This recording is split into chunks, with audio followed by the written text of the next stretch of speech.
If one of your goals this year is to lose body fat and gain muscle, but you've got fat that you want to lose and of course muscle to gain, and that leaves you in this kind of position of you're not sure whether you should go on a cut or a bulk, it's probably quite likely that you're in that skinny fat physique. And I'll put some pictures on the screen so you can kind of see what I'm referring to, because a lot of people say, am I skinny fat?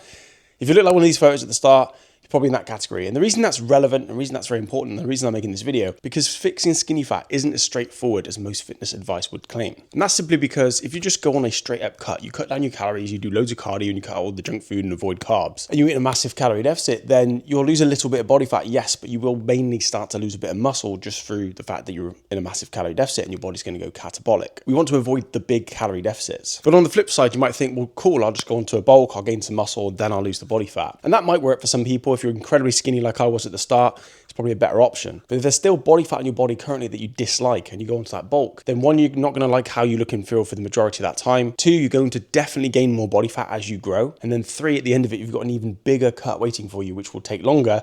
And again, like I said at the start, if you do it wrong and your calories are too low too soon or it's too excessive, you can still lose a lot of that muscle. And this is why most men that are skinny fat find themselves stuck in that bro cycle where they jump between cuts and bulks and ultimately get nowhere by adding the same 10, 20 pounds and then losing the same 10, 20 pounds, wasting a lot of time. And again, I'm speaking from experience. I've spent a lot of time basically getting nowhere. So I wanted to make this video and kind of just cut to the point and explain what you should do to fix it quickly. And I've done this over 200 times. So this is based on experience and what works rather than just what ChatGPT said or what I think. So let's keep this really simple. As I said at the start, you don't really want to do a cut, you don't really want to do a bulk. So what I recommend is that you do somewhat of a recomposition. And not a straight up recomposition, because that normally means that you eat at maintenance calories, and there's a risk with that because if you're eating at maintenance calories and you're a little bit over, you could end up being in a surplus. You could end up, basically just looking the same and maintaining, which is what happens to most people. So the bottom line here is we need to be really specific about the strategy. We want to lose body fat, we want to gain and keep as much muscle as possible so that we end up leaner, more muscular, and just looking better, right? And then from that point, if you're still quite skinny, then you could go onto a bulk and add some lean mass. So to do that, we want to do a recomposition, but with a small calorie deficit. Now, to make sure you get this done correctly, I do have a free nutritional blueprint you can download for free. I have tried a lot of the AI search engines. Sometimes it's good, sometimes it's not, but if you use that, at least it's guaranteed. And that's the same method that I use to work out the calories for my clients that have previously done well. So we want a slight calorie deficit, and that means we're going to lose a little bit of body fat, but we're still eating enough to preserve and prevent muscle loss. So we're not going to go catabolic from a massive calorie deficit. Now, I do recommend that you track this or at least build a meal plan around those numbers, because if they're over, you might waste time.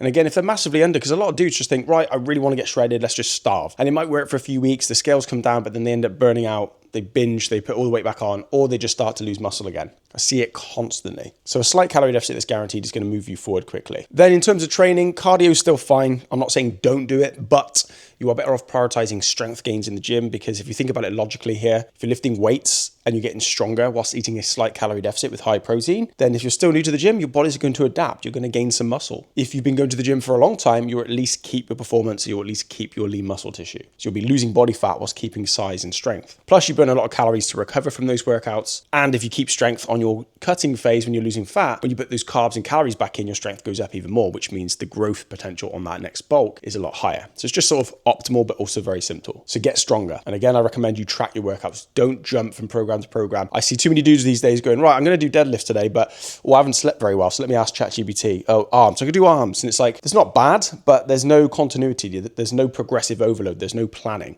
And then when you plateau and if your workout plan has been scattered everywhere, like rolling a dice, because you're training how you feel, your body's not really going to change. You're going to hit a wall. So what happened to me? I'm speaking from experience, like I said. The whole point of my channel is to try and help you avoid all the mistakes I made, because I made a bloody lot of them. It took me way too long to get a transformation. So if you're eating a slight calorie deficit and you're getting stronger in the gym, you're going to lose body fat, you're going to keep and gain muscle. The tricky thing is your body will get used to things over time. So that's why I said track your workouts and track your food, because you may need to slowly drop your calories, because if you're weighing less, then technically your maintenance calories come down. So you still need to lower those calories eventually. At this point, that might be when you want to add some supplementary cardio into the mix to make sure you're burning more calories. You might need to do more in the gym with your workouts, or in some cases, you might even need to do less. You might need to concentrate your energy on certain lifts to push them past their plateaus. This is why tracking and measuring really, really helps. Now, I understand that might sound a little bit overwhelming, even though I'm trying to simplify this. And obviously my clients had my help and I did this with them. So if you do want my help, if you really are serious this year, given the fact it's February, I have opened a few coaching spaces. This video isn't to plug that, but I always forget to plug it. So if you want my help one-to-one to guarantee it,